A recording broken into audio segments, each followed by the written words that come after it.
রহমানুর রাহিম। আসসালামু আলাইকুম এভরিওয়ান, সবাই কেমন আছেন? বাই দা বাই, আমি দিনাজ কুকিং থেকে সবাইকে অনেক স্বাগতম জানাচ্ছি। আজকে আপনাদের সাথে একটা টিপস শেয়ার করব এবং অল্প মশলায় কলা আলু বড় মাছের ঝোল রান্না করব। প্রচণ্ড এই গরমের মধ্যে সুস্বাদু এই অল্প মশলায় কলা আলুর ঝোলটা দারুণ জমে যাবে। যারা অল্প মশলা খেতে পছন্দ করেন তাদের জন্য এই রেসিপিটির সাথে একটা টিপস থাকছে।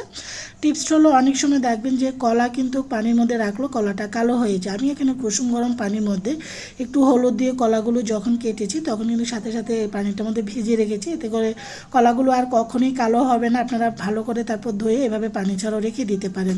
আপনারা এটা ট্রাই করতে পারেন। কলাগুলো খুবই সুন্দর আছে, কলাগুলো কালো হলে ভালো লাগে না। আমি এখানে বড় কারফিউ মাছ নিয়েছি, এখানে আলু নিয়েছি 3টি মিডিয়াম সাইজে মোটা মোটা করে, আর নিয়েছি কলা। প্রথমে মাছগুলোর মধ্যে একটু হলুদ এবং লবণ মাখিয়ে নিব। এটা তো আমাদের চিরাচরিত গ্রাম্য ভাষা, এটা গ্রাম বাংলা যেরকম করে, আমরা শহরেও কিন্তু ঠিক একই অবস্থা করি। চাইলে একটু মরিচও দিতে পারেন। চুলা অলরেডি ফ্রাইং প্যান বসিয়ে এখানে আমি সয়াবিন তেল দিচ্ছি। আপনারা যারা সরিষার তেল খেতে পছন্দ করেন সরিষার তেলটা দিবেন।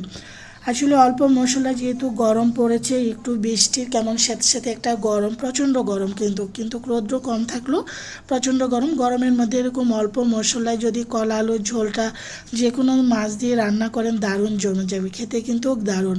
মাছগুলো আমি উল্টিয়ে নিয়েছি, এক এক করে। মাছটা অনেক বড় ছিল, সেজন্য এইভাবে করে পিস করে নেওয়া হয়েছে। মাছগুলো আমার ভাজা হয়ে গিয়েছে, মাছগুলো এখন উঠিয়ে নিয়েছে। আমি একটু লাল লাল করে মাছটা ভেজেছি। এখন মাছগুলো সব উঠিয়ে নেওয়ার পরে এই কড়াইটার মধ্যে আমি এখানে 1 চিমটি কালো জিরা এবং জিরাটা দিয়েছি 1 চিমটি করে, এতে করে এটার ফ্লেভারটা এবং টেস্টটা দারুণ আসে।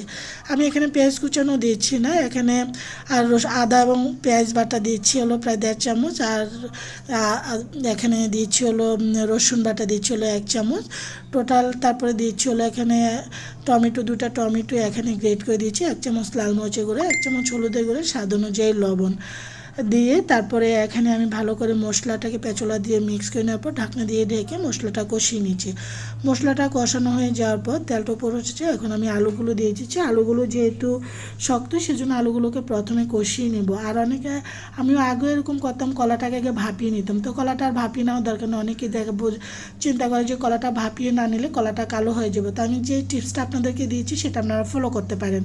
এখানে কলাগুলো আলুর সাথে আমি কষিয়ে নিয়েছি। আলুগুলোকে আমি অনেকক্ষণ প্রায় 50% মতো সিদ্ধ করে নিয়েছি, কষিয়ে আর কি। তারপর এখন কলাগুলো দিয়েছি। কলাটা তো আসলে নরম সবজি, এটা বেশিক্ষণ হতে সময় লাগে না। বা কলাটাও ভালো করে আলুটার সাথে কষিয়ে নেওয়ার পর এখন ঝোল দিয়ে দিচ্ছি। কলা আলুর ঝোলটার মধ্যে একটু ঝোলটা হলে খেতে ভালো লাগে, তবে ঝোলটা যার যার পছন্দ নেই, যে যেরকম খেতে পছন্দ করেন। পানি দেওয়ার পর এখন ঝোল পরে এখন টকবগে ফুটে উঠেছে।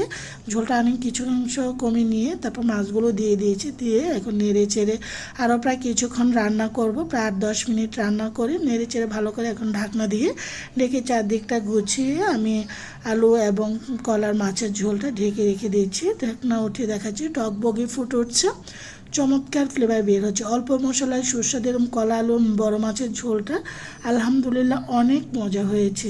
আপনারা যারা অল্প মশলা খেতে পছন্দ করেন, আর যারা হয়তো অনেকেই আছে কলা খেতে পছন্দ করে না, আপনারা খেয়ে দেখবেন। 4-5টি কাঁচামরিচ দিচ্ছি, এতে করে সুন্দর একটা ফ্লেভার বের হবে, এটা কোনো ঝাল বের হবে না। তো এখানে ঝালটা আসলে আমি অত বেশি দিইনি, যেহেতু প্রচণ্ড গরম পড়েছে সেজন্য। তো আমার কিন্তু কলা আলু মাছের ঝোলটা হয়ে গিয়েছে, চলে এসেছে সার্ভ করার জন্য। সুস্বাদু এই কলা আলু মাছের ঝোলটা এতটাই মজা হয়েছিল, আপনারা ট্রাই করতে পারেন। আশা করি সবারই ভালো লাগবে। সবাই ভালো থাকেন, সুস্থ থাকেন।